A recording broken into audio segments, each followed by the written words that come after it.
Teachers and Medical Officers Association Tamoa of Regional Institute of Medical Sciences RIMS Imphal has temporarily suspended its ongoing agitation.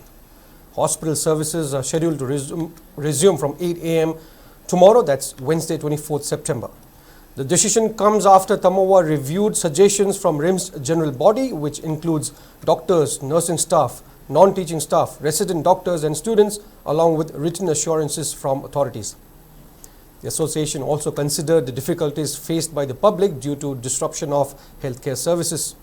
Tamoa's interim suspension is subject to fulfillment of several conditions, which included swift arrest of assailants, improved communication between doctors and patients, cybercrime monitoring for social media threats, enhanced security at sensitive points in the hospital, and establishment of a dedicated public relations cell.